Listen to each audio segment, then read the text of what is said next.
Hello everybody, my name is KirkpattieCake. I'm an author and robot, and today, well, as you might have guessed from the hints behind me, we're getting inside of the criminal mind. This is a book review for a book by Stanton E. Samenow, PhD, because it's always important to mention that they're a doctorate.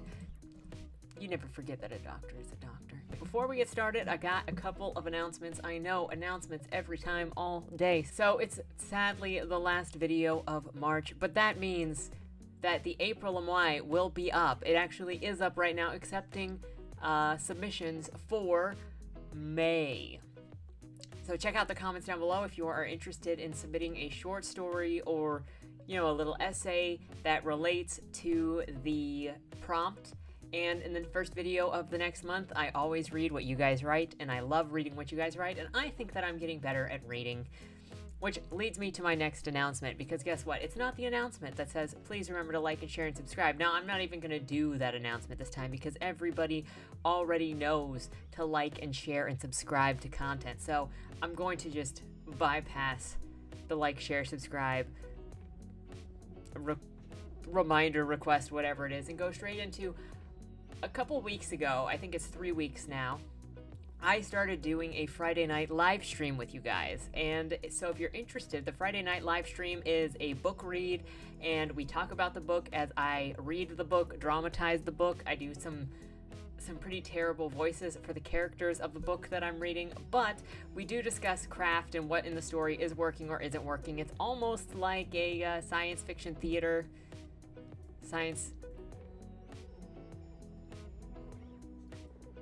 you know what I'm talking about with the robots.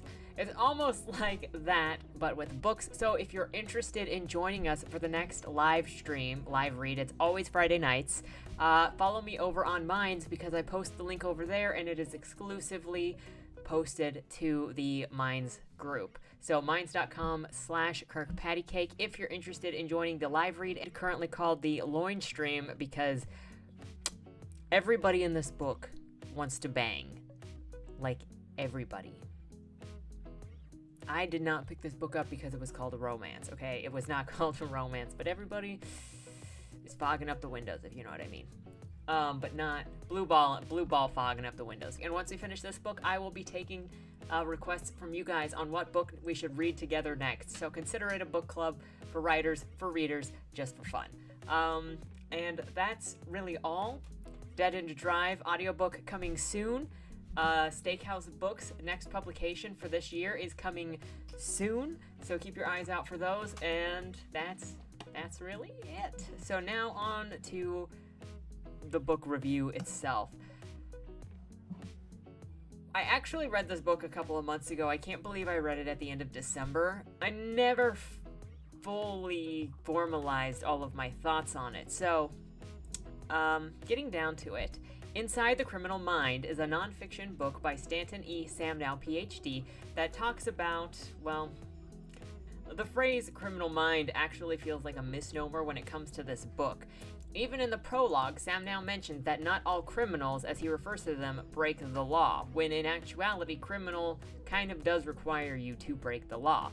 His exact words, in fact, are, quote, "There are also non-arrestable criminals, and you probably know some. These are extremely self-centered people who incessantly lie, betray trust, build themselves up by tearing others down, struggle to control others, ignore personal and financial obligations, and blame other people for their wrongdoings." End quote. So what he's talking about here to me looks clearly like a behavior. Things that even the most average person can perform without ever crossing into the lane of criminality, right? I think that in calling this the criminal mind throughout the book and everyone else who isn't this person a responsible human being, which is what Samenow does, is everybody who's not a criminal is a responsible human. I feel like Samenow has set up this false dichotomy that only criminals and responsible people exist, and it's just this A or B. There's no spectrum of behavior of type of person that you can be. You're either a criminal or you're responsible.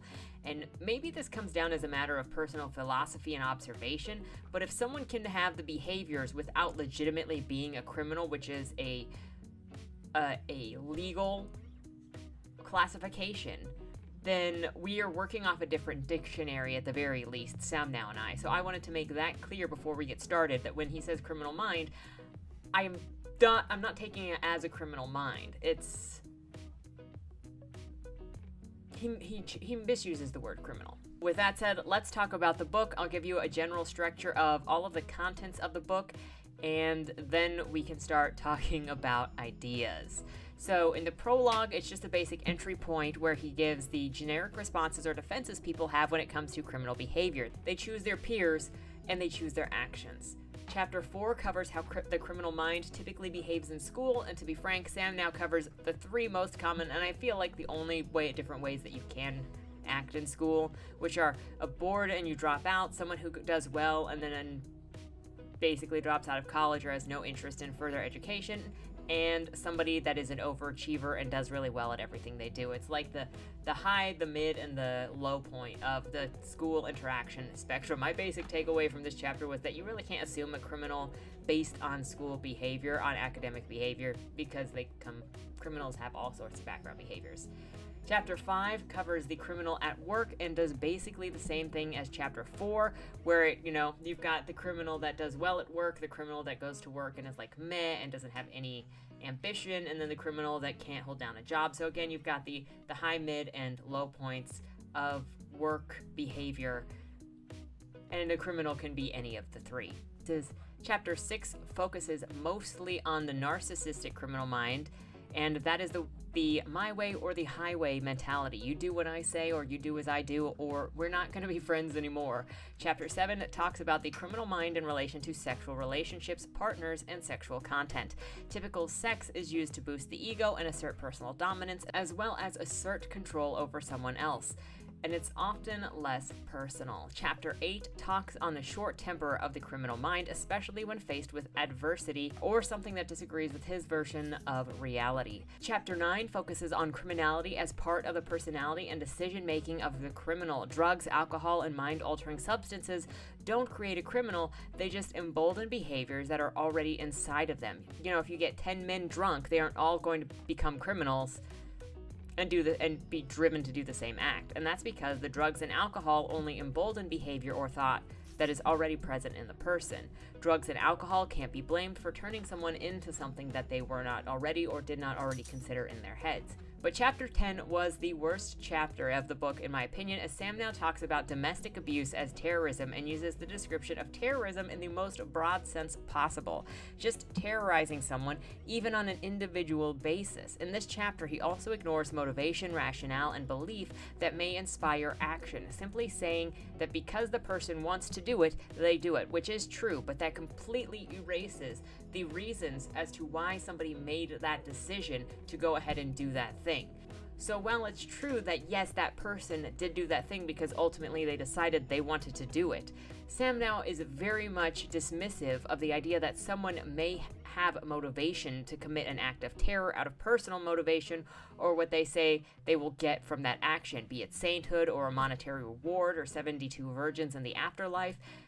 The promises can guide, or the promises of a future, the promises of money, the pay, any or of social currency. There are different things that can cause somebody to say, I make this decision, and he just sort of wipes out the rationale behind why somebody would make a decision to just say, well, they chose to do that. That's it. And in my opinion, when it comes to understanding behavior and understanding especially outlier persons, or truly getting to know people, is you need to know the self-justification of why somebody did something. Generally speaking here, people don't see themselves as the bad guy, even when they're doing bad things. They'll justify what they're doing as for a good cause or for a good thing, even if that for a good thing is just that they live in this land of libertinage where everything is in the now, there is no future, and so if I do something now that benefits me now, there's no cost in the future. That's still a rationale that's important to understand the mindset of the person, because somebody that thinks that there is a future, who is not what it's, the cynic is not the word that I want, but there's some other word.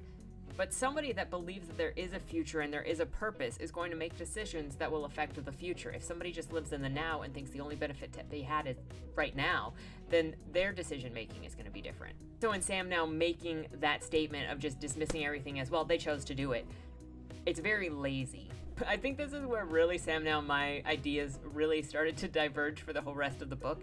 In chapter 11, he goes over the idea that most criminals think of themselves as decent people even after committing crimes. I don't think Samenow makes much of a differentiation between narcissists who don't think of themselves as good people or decent people, but will say so to trick you, those who say it to protect their egos, and those who genuinely believe that they are doing something righteous. He just calls all of them liars. In chapter 12, he goes over the case of whether crime is caused by mental illness or a criminal personality.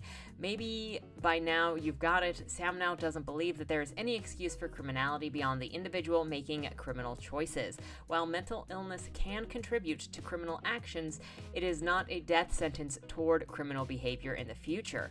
Chapter 13 talks about the failure of the prison system for long-standing time, wherein it doesn't rehabilitate prisoners and in fact completely fails at rehabilitation.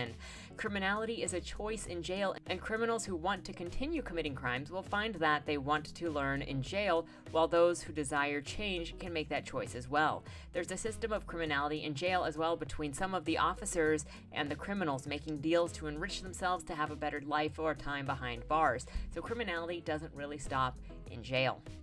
Chapter 14 goes into the opening thesis of Samenow's cure to criminality, which is a change in thinking. Chapter 15 is one of the longest chapters in the book and covers the different ideas he has through experiences, research, and fellowships with other doctors on how to help criminals change themselves to be successful in society. And then chapter 16 closes out the book by affirming the ideas in the previous chapter and finishes by saying, "We are what we think. It is impossible to help a person give up crime and live responsibly without helping him to change what is most basic, his thinking." So let's get into the content of some of my responses to this book. Now, I do think that it is a helpful book for authors to read. I think psychology books and behavioral books, pathology books are very, very helpful for authors to learn about thought process and decision making, especially for characters that are different than you. I write so many characters that make decisions that I don't necessarily agree with, that I wouldn't make, but I get inside their head and when I'm writing them, I start living like they live mentally. I had to get into the mindset of how to justify and logically connect these choices to action when they were not necessarily rational, because rational and logical are not the same thing. You can have a completely logical set of choices that are completely irrational for solving the problem, but an irrational mind will make logical choices toward an irrational end. Like there was the quote in Brian Master's book about that, which I loved so much. At the start of all of this, I agree in general with the direction that Samenow was coming from when he stated his thesis that, the criminal is a product of his own choices. His outcome is from a lack of care to others, and it cannot be blamed on anyone but himself. Too easily, society tries to blame external forces for the choices an individual makes. Poverty, drama, video games, always freaking video games for the last 10 years. Can we drop this already? Oh my gosh, it was reprinted in a psychology book I was recently reading. Video games don't cause violence. Please.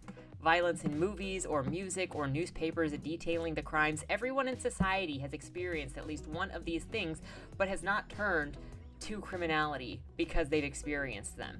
For somehow we blame everybody but the criminal for the reason behind their actions. So the average citizen will not see violence in movies and going back to all of these stimuli, the average citizen will not see violence in a movie or in video games in the newspaper and consider it as something that he should go and do. The criminality or self-serving nature of a crime already has to be something that's in place in the heart and in his head in order to manifest into action. Sometimes somebody might see justification. I was just talking about logic, reasoning, justification, rationale. Sometimes the criminal might experience something, see something in the newspaper that justifies the way that he already thinks. But it doesn't take a video game or a movie to do that. He has to see a behavior that shows that he is justified in feeling the way that he is. And that's just a confirmation bias. You can get that anywhere. You just go, that's the thing. That's what makes me right. And so then at some point in the book, Samenow says actions are a product of thinking. True. Behavior is a product of thinking. Also true. To change behavior, you must change the way that somebody thinks. This is his basic thesis for how to correct the criminal mind. And if you think only of yourself, for yourself, what you can get, how you can be above the others with no thought or consequences, criminality could be coming down the pipeline. That's kind of, if you don't care about other people, why would you care about hurting other people for your benefit? I appreciate that Samenow focuses so much on the importance of the individual to accept the responsibility for his actions. This is truly the only way to move on and learn from disasters that come from criminality. What's the first thing that we're taught as kids when we do something wrong? We're supposed to apologize for what we've done wrong, acknowledge the wrongdoing, and without acknowledgement of what we have done that was our fault, that it happened, and how it affected others, man cannot cease those actions against other people. So it is important to acknowledge what we did. However, once you get past that basic thesis, I started finding areas that with Samenow that I completely could not get on board with, and that's, pretty normal. In the chapter about terrorism, I told you it was the worst chapter in the book, Samenow asserts that any kind of criminal behavior is terrorism because it terrorizes someone. He goes into an example of domestic abuse from a husband to a wife. Terrorism is a very specific legal political term, and I think that it does a disservice to label anything that affects another person as terrorism. Yes, I get what you're doing here, but it's devaluing an actual word with meaning in a specific context. It muddies the waters of decision-making and rationale to paint the abusive husband in the same light as the 9/11 terrorists, right? What only adds to the weakness of this chapter is Samenow's refusal to acknowledge the religious or personal reasonings for why someone might join a terrorist group or jihad. He dismisses all the choices in the matter of terrorism and criminality as simply, quote, the person has a criminal personality, end quote. It's bizarre when the book starts off by stating that we need to not ask why, because the why may be impossible to understand if the criminal doesn't understand himself, but we need to ask the how, as in, how did one come to make these decisions? By asking how we came to this decision, you're asking for the logic, the rationale, the choices, the individual things that led to that end. This allows the interviewer and the interviewee to slow action down and to follow the journey of decision making rather than to just go straight up, why did you do this? I don't know. So it really felt lazy at this point. We're like more than halfway through the book and he's just marking off whatever. Okay, so this is kind of an important thing for me for the overall understanding of this book because it's very one-sided criminal. The more I got into this book and Samenow's mindset, the more I actually came to see his phrase criminal mind as the narcissistic mind, as that's really the only type of criminal motivation that he covers throughout the book. He discounts any thought of criminal having a low self-esteem or any motivation beyond completely self-serving, if it feels good, I want it, and I'll lie to everyone to get it mentality. Don't get me wrong, a majority of criminals are narcissists, but anyone going into this book thinking that they're going to get a catch-all on criminal behavior because it's titled Inside the Criminal Mind is going to be either highly disappointed or very misinformed if they believe that this is all that there is. And if that point's not obvious enough, it's even in the prologue of the novel where he says, quote, not all with criminal minds will turn into crime. Where he says, quote, not all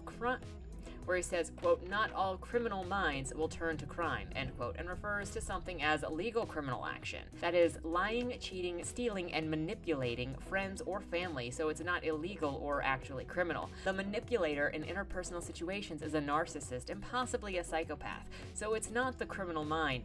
He's talking about something else entirely here and just mislabels it. I was also disappointed in this chapter where he specifically mentions, terrorism, and then he brings up the Boston bomber and Al-Shabaab, and then it felt like he mislabeled them on purpose with just, quote, extreme criminals from Russia and America/Minnesota, when in actuality they were all Somalian Islamists, and in criminal and terrorist profiling, that's kind of important to know when you're following Muslim extremism or any kind of extremism. You want to know what the motivations were. At this point, it seemed like Samenow was doing a huge disservice to understanding the motivation and rationale within the criminal mind by disregarding cultural or religious reasons for why someone might take those extreme actions. It's built into how they're brought up, and where they put importance in the decisions that you make are based on what you find important. quote, "It's just criminal behavior," end quote, "does nothing to understand specific reasons for choices made, and it gets in the way of the investigation." And motive unknown was a meme 10 years ago, and it's still going strong now, apparently. This might seem like I'm harping on this really, really hard, but that's because Samonow's entire thesis of this book is the criminal mind exists and the criminal exists because the criminal is making decisions to this end. But then he just completely dismisses all of the reasons as to why somebody. Now, if you understand somebody's reasons, I run into this problem so often, specifically in the political sphere, when people go, look, if you say you understand why somebody would do something, that means you're condoning it. No, it doesn't. It means you understand the rationale, the logical movements from one idea to the next that turn into action. And you could say, I don't agree with what you did, but I understand why you did it without condoning the behavior. It's a logical understanding, not an empathetic forgiving, or whatever you might want to call it. In the chapter about decent people is where Samenow and I actually have major philosophical and moral differences and how I perceive the world. Am I correct in everything? No, but I'm putting my ideas out there to kind of give a counter to Samenow and open it up to discussion with you guys. So I'd love to hear your thoughts on these ideas expressed from Samenow, from me, about the criminal mind, and anything that you've got from your perspective. It's an interesting subject to share ideas on. So in the Decent People chapter, he says, quote, "Occasionally responsible people have difficulty accepting the fact that they have harmed someone. They engage in denial, insisting their intentions were good, and an otherwise responsible individual may retaliate when he feels hurt. In general, however, responsible human beings try to take others into account. They are, in fact, decent and do not build themselves up by preying on the vulnerability of others and tearing them down." So I outright disagree with Samenow on this statement. The first thing being that generally people have a difficult time being wrong. This has to do with pride. So when it comes to accepting fault or guilt and apologizing, it's usually because someone was wrong, and one of the hardest things for a functioning human to do is to humble themselves and admit that they were wrong. Even with some of the most mundane things, people avert responsibility, deny, or get angry when it comes to admitting fault. I have to disagree too that it feels like Samenow. I also have to disagree with what feels like Samonow's statement, quote, "Most people are decent," end quote, because that implies that human nature is decent by default, and those that fall short of being decent are sidestepping civilized, normal, natural society. In fact, population is generally looking out for its self. The individual is looking out for themselves, and that's going to be clearly a more Christian or faith-related philosophical understanding, because if you're faithful, if you believe in God, you believe that humans have fallen. So you don't start out perfect and then become bad after you're born and you start going through life. You actually start out bad, you start out corrupted. We live in a fallen world, we are fallen people, and we have to train ourselves to be better. I typically try to look at babies who, when they're born, you have to teach them to share, you have to teach them to be nice, you have to teach them not to scream to try to get what they want, but to ask kindly for what they want, because babies are self-serving. They're doing what they have to survive.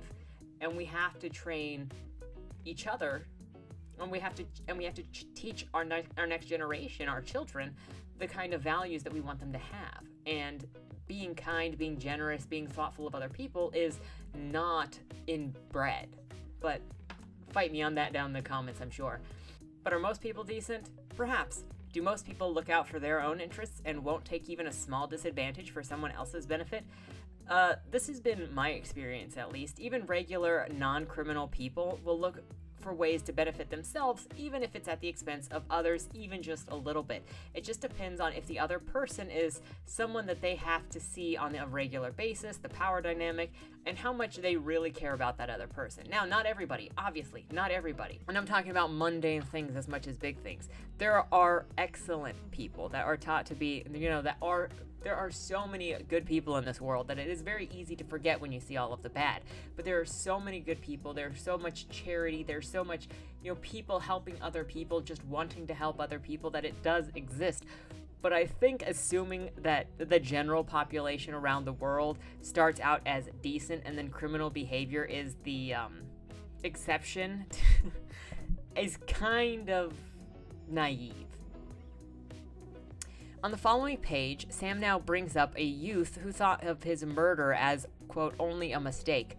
Killers aren't the only ones who think this way. Looking back at Brandon Bernard, which I did a video on this channel a couple months ago now, many of his defenders were saying that what he had done was a mistake, which he assisted in the murder of two people that picked up him and his friends on the side of the road. Is it criminality that says, give this person another chance, or is it an abundance of compassion? Is it narcissism or a personal belief that somebody isn't worth completely giving up on to just let them rot because of something that they did? I think it's one thing to state an act is evil and someone has done something evil, maybe even evil at the time. They might have even been evil at the time. Was killing somebody evil? Yes. Was it a mistake? Yes. A lofty mistake? Very yes. Something about how Samenow speaks in this chapter, though, gives this feeling off that criminals are unlike any other human, but also that redemption isn't possible. In another part of the book, Samenow talks about criminals who show artistic talent. He immediately defeats the idea of those criminals spending their time working on art because, quote, they will just give up because they can't have instant gratification and there's no way to help them, end quote. Samenow expresses an opinion that once someone is a criminal and has committed crimes from their criminal personality, there is no coming back. There is no retraining the self to have discipline or self-control, and it might be difficult, but it's like seeing a food addict at 900 pounds and telling them that it's hopeless for them to try and defeat their eating habits because clearly they have no self-control or discipline and never have, or they wouldn't be in this mess in the first place. That's kind of what Samenow's disposition is like. The criminal also finds value, maybe not meaning, but value in achievement. That is, in tricking the system or getting away with something. Like, in saying that the criminal doesn't find value in losing and won't follow through because there's no instant gratification. Dude, there's also the average person who finds zero ability to follow through or gets demotivated by their own failures or their own lack of instant gratification. It's not just a criminal behavior thing. And as I got further into the book, this is kind of where it really stood out to me, the different philosophical and probably faith-based reasons for why Samenow and I look at the world so differently. At some point, it became very obvious that Samenow doesn't believe in reformation or redemption. Once someone has fallen to his worst impulses, that's where he will remain forever. Samenow actually says, quote, many offenders turn to religion in prison. It is likely, however, that many of these individuals would quickly jettison their pious ways if they were released, end quote. So while not entirely inaccurate that some inmates, criminals, and psychopaths would use whatever tools they have at their disposal to manipulate those around them, there's also such a cynicism expressed here. Samenow doesn't believe that anyone could truly ever wish to gain control of their criminal behavior or their impulses in the case of sex, or in the case of impulse-based crimes, or in the case of how they're, they think and it just causes them to choose crimes over responsible behavior. But he also thinks that if someone doesn't fix themselves 100% immediately first time and never fail again, they're insincere. So as a Christian who knows other Christians, hello, when you accept Christ, you don't stop sinning somehow magically. We are all still human. We all still fight temptation. If you have impulse control issues because of other mental problems or traumas or whatever, accepting God doesn't automatically give you control over your worst impulses or behaviors. It's work. It may help you with, it may help you reason with yourself and slow down and give you something to focus on and give you a different place to focus for value and for worth and for guidance, but you don't suddenly become infallible, and this is a false setup I see so much, especially from atheists, those who look into Christians and judge them for any failure they may have, big or small, and trash talk them as hypocrites for not being perfect because now they're saved, so why are you still sinning? Certainly, there are plenty of hypocrites and false prophets among Christians, but Christians are also still people. We remain fallible and temptable with our own things that stick out to us more than they stick out to other people. The difference is in the heart, the desire to change, the desire to serve. It does not mean that bad things won't happen again, or that you're going to have complete control and never do something wrong again, or never have a bad thought, or never swear again, or whatever. Samenow is, however, correct when he says that someone who proclaims faith doesn't automatically make them a good person. But to say that a criminal trying to reform and redeem himself is the same as a criminal using religion as a front for his crimes is totally unfair and illogical. and not a good way to approach somebody trying to do better, especially when his whole thesis is, well, we have to change the way somebody thinks in order to change him out of criminal behavior. Well, if you don't think that the criminal can ever redeem himself after he's committed a crime, how do we get to your cure? In chapter 12, I think that's the Decent People chapter, he gives an example of a client that he worked with, a kid named Clay. And with Clay, he mentioned specifically knowing that the guy had people who cared about him. They would do things for him without expecting anything back. That this had actually helped him turn to them when he was in crisis, and it helped him avoid psychological collapse. In my opinion, this is one of the most important things when it comes to redemption and rehabilitation, or a fallen person, a struggling person, what have you. It can be so hard to find people who will accept you with all of your faults and that doesn't mean that you don't hold people accountable or you just condone everything that they do, but you don't treat somebody like garbage because of personal failure and you don't abandon them for what they've done.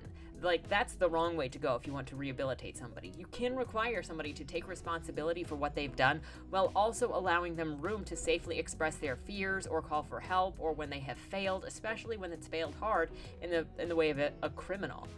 Obviously, I approach criminality and psychology and choices very much from, my very faith background and the way that I look at human nature. It's kind of one of the things that I'm obsessed with. If you noticed, I got the black and the white here, I got the black and the white here for the duality. I'm just obsessed with it. The choice is in us all.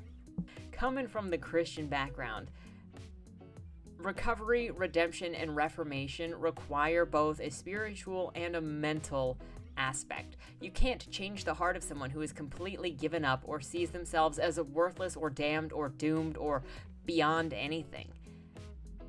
If they don't believe that they're loved, there's not going to be a change. The change of the heart comes when somebody realizes that they are loved and they are valued and they desire to serve and share that love that they feel. If you look only to yourself for value, then your heart will be guided toward total corruption, as a focus on self-serving nature can only bring destruction to yourself and to those around you. And now we're jumping. In the Decent People chapter, Samenow also asserts, quote, "It is impossible to commit a crime that is out of character. You cannot be other than who you are," end quote. And I say yes and no to that, because people can act out of character. The phrase normally has to do with acting in a way that is atypical to the personality that is normally present. Maybe I get this more than him because I'm a writer and I understand the nuance when it comes to characters, writing, I get nuance, I get what it means to have a character written out of character. But then there's also this idea that many criminals have been described by their victims as seemingly like they had moments of possession. I know that in the Jeffrey Dahmer books, they mention him, I think it was with Stacey Edwards, the last guy that Jeff was with, mentioned it seeming like Jeff was possessed at times. I'm not saying that individuals cannot or should not be held accountable for their actions if someone mentions, seeming possession. But I do think that there are times when people become so broken and so fractured that they let demons, whether that's spiritually or figuratively or whatever, demons come in and bad things happen. And they are 100% responsible for that fall. But to say that out of character actions do not exist, it's just wrong. Albeit Samenow focuses more on situations where someone hid their criminal thoughts or bad behavior until they were arrested and their true character comes out, which is an obvious situation, but not every situation. There is such a thing as out of character, but the more you listen to Samenow, it's the more that I'm like, well, see, I'm in the middle of the brain of the creative and logic brain, and if you go too far to the logic brain, you take everything black and white, like Samenow does, like engineers typically do. And if you go too far in the creative side of the brain, you get the people that see absolutely no patterns whatsoever, and they think that that everything is just a bunch of shapes and glitter thrown at the wall, and it kind of is all just, who knows? There's kind of a middle ground of structure and spontaneity that both extremes miss.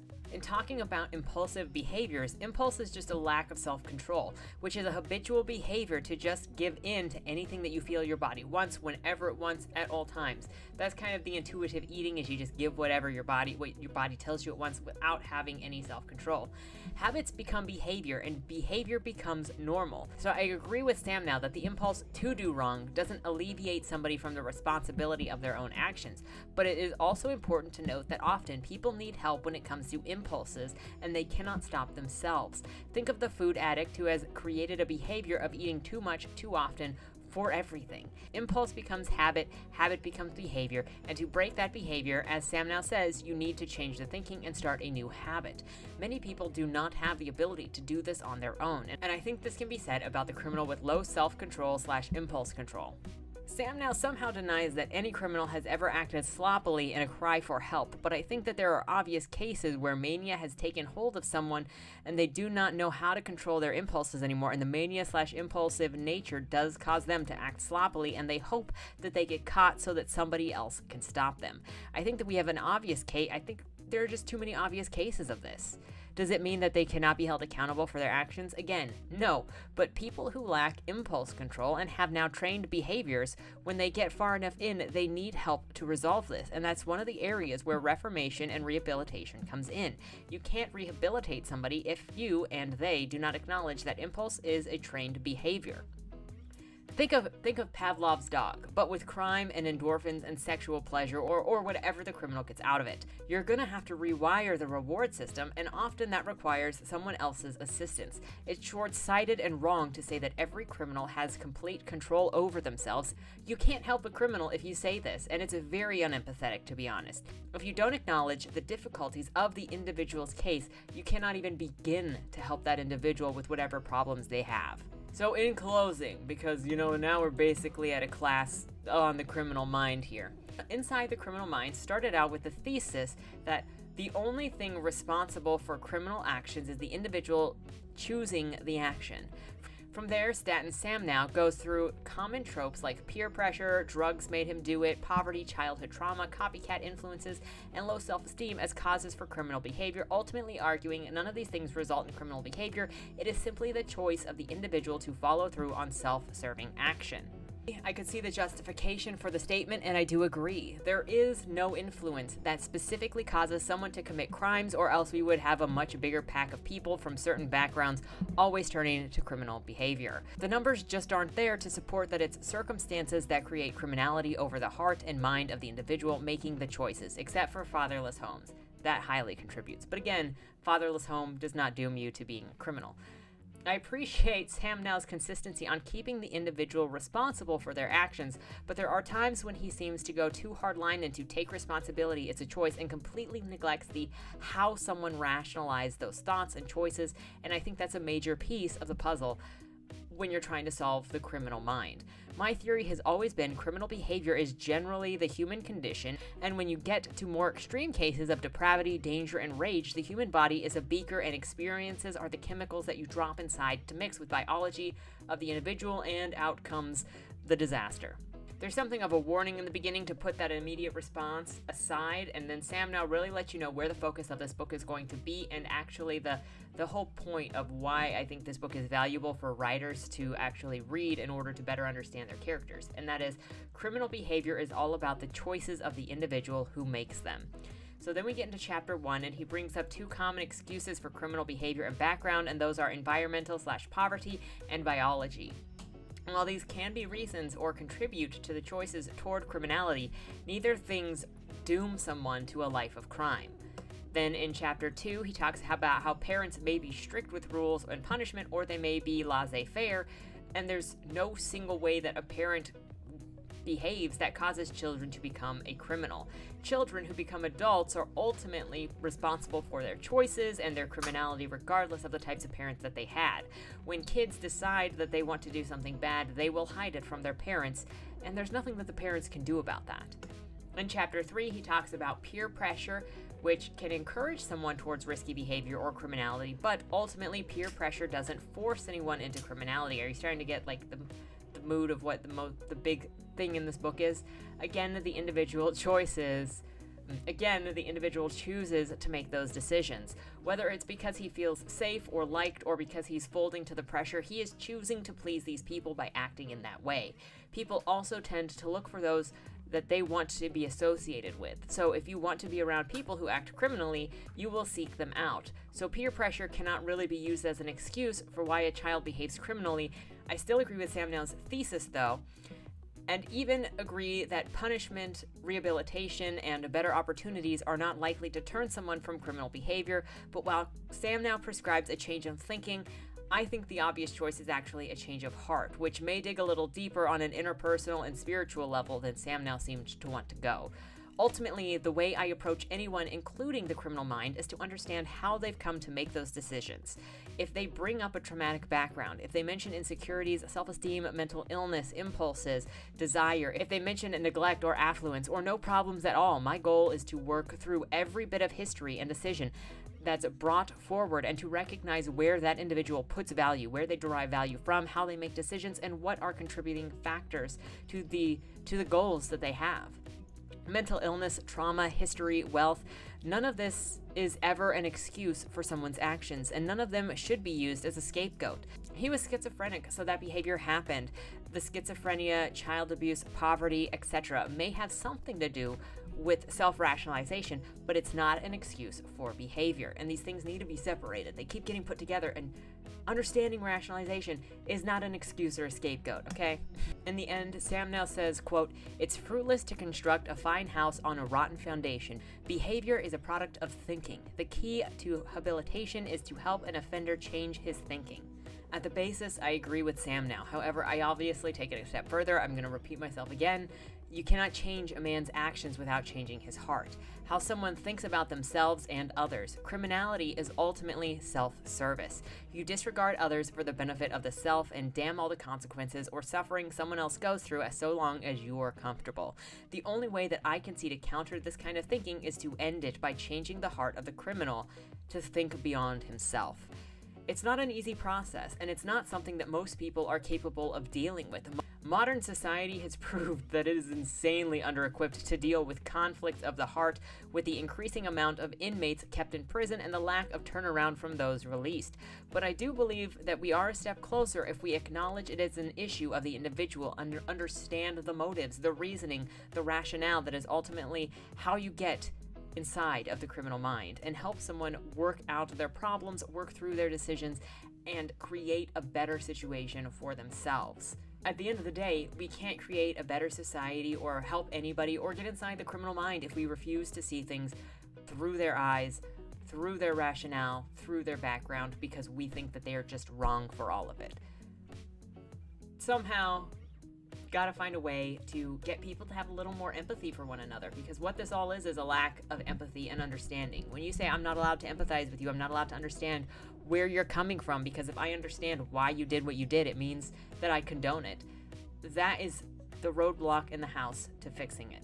Anyway, some good ideas in this book, some bad ideas in this book.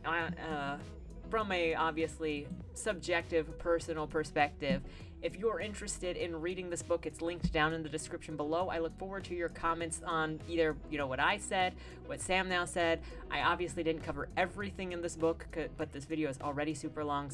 I would recommend going into it to get the viewpoint, because like I said multiple times through this, writing, reading, creating, better conversation is all about understanding the viewpoints of somebody else that may not be like you, and explaining to yourself as you're reading why you disagree with whatever it is that you're reading. Psychology books as an author are super helpful for understanding different character perspectives, so you can write people that are unlike you, and you can write rationale and motive and movement and somebody following their goals in a believable way. And so I think this book does a good job of giving some liner for that. But Inside the Criminal Mind by Stanton Samenow is not a coverall for Criminal Mind. Don't go into it expecting a coverall for Criminal Mind, and it mostly focuses on the narcissist rather than the criminal. So that is my response to this book. I look forward to hearing your thoughts in the comments down below on everything discussed here. If you have a book suggestion, leave it for me, and I'll try to take a look at it. but I'm kind of behind on actually reading right now. Don't tell anybody. I'm reading other stuff that's not as fun. I hope you enjoyed this video. I guess that's all, and have a good Monday. Psychology is always an interesting subject. I could talk about good and evil forever. I literally wear it every day, I swear. Anyway, have a good Monday, and, oh, don't die. Dear Madam Astra, that's me. We regret to inform you that on August 1st, your employer, Agatha Jane Benedict, owner of the Benedict estate, peacefully passed away in her sleep. Oh, that's so sad. Wait. Let me try that again. Oh my goodness. That's so sad. Yeah, I think I'm ready. With millions of dollars on the line and the opportunity for your every need to be taken care of for life. Tell me, is there anything more valuable than that? I didn't think so. Dead End Drive is a dark comedy novel that makes 3 promises. 1, an illustrious estate in Louisiana. 2, an opulent dinner affair for all in attendance. And 3, and most importantly of all, lots and lots of competitive murder. So if you're looking for a cozy book to settle in with for the spooky season, I've only got one question for you. Will I see you at the will reading?